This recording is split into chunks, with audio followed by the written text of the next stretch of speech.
Greetings and welcome to the podcast, Why Are You Sober? I'm your host, Sam, and yes, I am an alcoholic, and I'm also in recovery. This podcast is hopefully a place where we can come together, hear stories about recovery, gain some experience, strength, and hope, and continue exploring the joys of sobriety. If you would like to come on and tell your story, I would love that. You can get in touch with me at asonofrecovery@gmail.com. That is asonofrecovery@gmail.com. Or perhaps you're someone who is struggling with addiction, or you might know someone and you're not sure where to turn. You can also reach out. Addiction does not have to be a losing battle, and no one is alone. There are people and resources ready to help anyone who asks for it. And now, to start the show, let's open with the Serenity Prayer. Good and gracious friend, grant me the serenity to accept the things I cannot change, the courage to change the things I can, and the wisdom to know the difference. Amen. Hey, greetings. This is Sam with Why Are You Sober? I'm here to actually get back to my roots. A long time ago, I started my YouTube page by reading from the AA Big Book. It started during COVID, and I was thinking of ways that I needed to help myself stay sober during isolation, and thought about what could I do to help others. And so I just started to read the AA Big Book, just a chapter a day. And it was super fun. I really enjoyed it. And I went on to read other books about sobriety and ways of getting sober. I read one of my favorite books called The 12 Secular Steps of Sobriety. I have used that book and offered that book to many friends who want to be a part of AA, just don't want to have the spiritual aspect of it. And I totally respect that and love that. So that I've read through that book. I read through Recovery Dharma, which is a Buddhist perspective on getting sober, and that is all that I love. I have also given that book to many people and have recommended it to them. So so I had also started reading the book Living Sober. This is a great book. I totally love this book. It is an older AA book. It was first published in the 70s.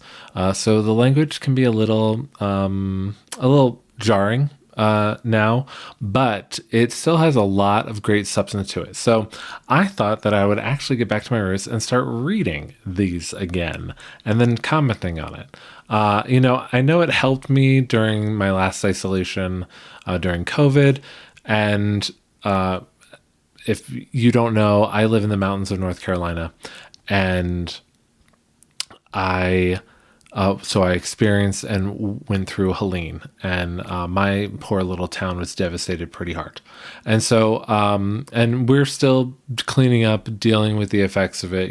Thankfully we have running water back. We actually didn't have running water for over 4 weeks. That was really testing us, but we got through it through the very generous offerings of a lot of people. One of those people I'd like to thank is Wine to Water. If you don't know who they are, you should look them up.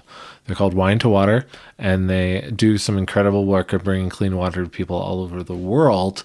But they happen to be here in my backyard of Boone, and they helped us through it, so that was great. But so just things have been pretty difficult, all that to say. Have been dealing with some depression at times. And so I was like, you know what? I need to get back to my podcast. And also with the podcast, I thought maybe I would get back to reading. And I thought reading Living Sober, because that is the book that I dropped off on back on my YouTube reading days. So I'm going to pick back up. And we're actually going to read the very first section, which is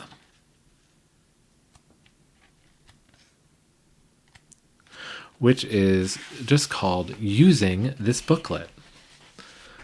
So, This booklet does not offer a plan for recovery from alcoholism. The Alcoholics Anonymous steps that summarize this program of recovery are set forth in detail in the books Alcoholics Anonymous and 12 Steps and 12 Traditions, which I also read that book and commented on that. So if you want to find those readings, they are playlists on my YouTube page. Those steps are not interpreted here, nor are the processes they cover discussed in this booklet. Here, we tell others some methods we have used for living without drinking. You are welcome to all of them, whether you are interested in Alcoholics Anonymous or not. Our drinking was connected with many habits, big and little. Some of them were thinking habits or things we felt inside ourselves. Others were doing habits, things we did, actions we took. Okay, I want to take a second because I really love how they pointed out whether you are interested in Alcoholics Anonymous or not. I love finding books that go further than just AA stuff because I hope that brings us into a larger audience. While I got sober in AA, and I am a huge supporter of AA, I think getting sober in a community is really important. I don't, also don't push it because it's not for everybody, and I totally get that. But I'm going to continue reading now. In getting used to not drinking, we found that we needed new habits to take the place of those old ones. For example, instead of taking that next drink, the one in your hand or the one you've been planning on, can you just postpone it until you read to the bottom of the page 6? Sip some soda or fruit juice, or as I like to sip, I love tea. So sip some tea instead of an alcoholic beverage while you read. A little later, we'll explain more fully what's behind this change in habits. After we spent a few months practicing these new sober habits or ways of acting and thinking, they became almost second nature to most of us, as drinking used to be. Not drinking has become natural and easy, not a long, dreary struggle. These practical hour-by-hour methods can easily be used at home, at work, or in social gatherings. Also included here are several things we have learned not to do or to avoid. These were things that we now see once tempted us to drink or otherwise endangered our recovery. We think you'll find many or even all of the suggestions discussed here valuable in living sober, with comfort and ease. There is nothing significant about the order in which the booklet presents them. They can be rearranged in any way you like that works. Nor is this, just going to have another sip of my tea and then turn the page. Nor is this a complete listing. Practically every AA member you meet can give you at least one more good idea not mentioned here. And you will probably come up with brand new ones that work for you. We hope you pass them on to others who can also profit from them.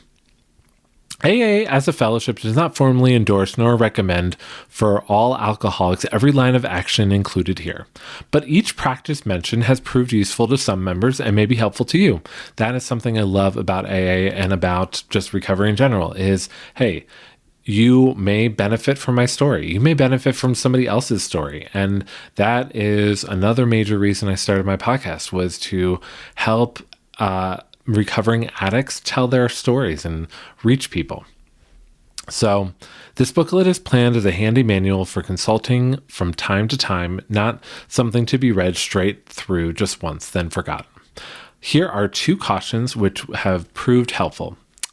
A, keep an open mind. Perhaps some of the suggestions offered here will not appeal to you. If that is the case, we have found that instead of rejecting them forever, it's a better idea to just set them aside for the time being. If we don't close our minds to them permanently, we can always go back later on and try out ideas we didn't like before, if we want to. For instance, some of us found out that in our initial non-drinking days, the suggestions and comradeship offered by an AA sponsor helped us greatly to stay sober. Others of us waited until we had visited many groups and met many AAs before we finally called on a sponsor's help. Some of us found formal prayer a strong aid in not drinking, while others fled from anything that suggested religion. But all of us are free to change our minds on these ideas later if we choose. Many of us found that the sooner we started work on the 12 steps offered as a program of recovery in the book Alcoholics Anonymous, the better. Others of us felt the need to postpone this until we had been sober a little while. The point is, there is no prescribed AA right way or wrong way. Each of us uses what is best for himself or herself without closing the door on other kinds of help we may find valuable in another time. And each of us tries to respect others' rights to do things differently. Sometimes an AA member will talk about taking the various parts of the program in cafeteria style, selecting what he likes and letting alone what he does not want. Maybe others will come along and pick up the unwanted parts, or maybe that member himself will go back later and take some of the ideas he previously rejected. However, it is good to remember the temptation in a cafeteria to pick up nothing, but a lot of desserts or starches or salads or some other food we particularly like. It serves as an important reminder to us to keep a balance in our lives. In recovering from alcoholism, we found that we need a balanced diet of ideas, even if some of them did not look at first as enjoyable as others, like good food, good ideas, did us no good unless we made intelligent use of them. And that leads to our second caution. B, use your common sense. We found that we have to use plain everyday intelligence in applying the suggestions we follow. Like almost any other ideas, the suggestions in this booklet can be misused. For example, take the notion of eating candy. Obviously, alcoholics with diabetes, obesity, or blood sugar problems have had to find substitutes so they would not endanger their health, yet could still get the benefit of the candy eating idea in recovery from alcoholism. Many nutritionists favor protein-rich snacks over sweets as a general practice. And you know what? That still is the practice today. Also, it's not good for anybody to overdo this remedy. We should eat balanced meals in addition to the candy. And that is true. And I have a huge sweet tooth. Another example is the use of the slogan, easy does it. Some of us have found that we could abuse this sensible notion, turning it into an excuse for tardiness, laziness, or rudeness. That is not, of course, what the slogan is intended for. Properly applied, it can be healing. Misapplied, it can hinder our recovery. Some among us would add to it, easy does it, but do it. And that is true. If you don't do it, then you're not acting and you're not living. So you can't easy do it then. Yeah, if you're not doing anything. It's clear that we have to use our intelligence in following any advice. Every method described here needs to be used with good judgment. One more thing, AA does not pretend to offer scientific expertise on staying sober. We can share with you only our own personal experience, not professional theories and explanations. So these pages offer no new medical shortcuts on how to stop drinking if you are still doing it, nor any miraculous secrets for shortening or avoiding a hangover. Sometimes getting sober can be done on your own at home, but frequently prolonged drinking has caused such serious medical problems that you would be better advised to seek medical or hospital help for drying out. If you are that seriously ill, you may need such professional services before you can possibly be interested in what we offer here.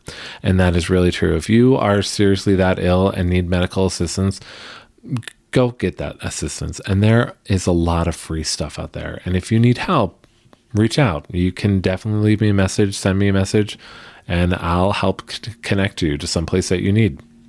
So, many of us who are not that sick, however, have sweated out in the company of other AA members.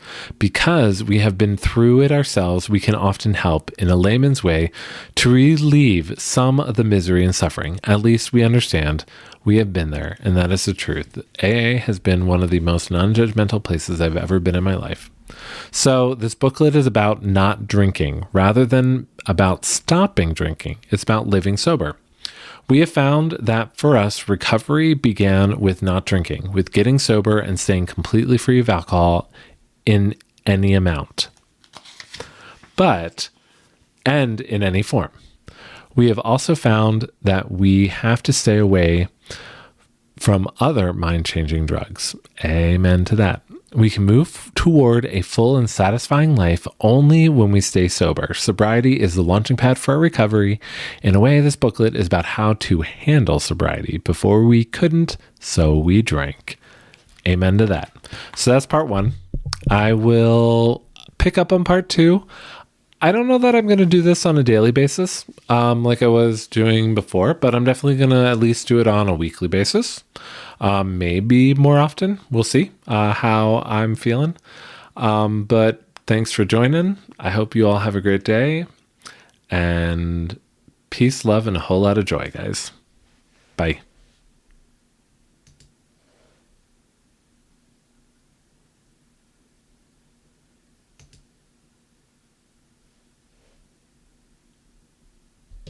Thank you for listening to this episode of the podcast, Why Are You Sober?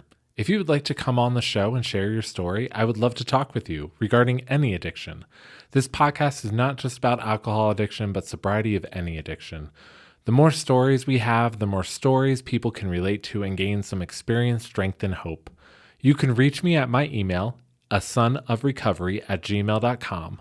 That is asonofrecovery@gmail.com. Please subscribe and rate us. And as always, I'm wishing you all peace, love, and a whole lot of joy.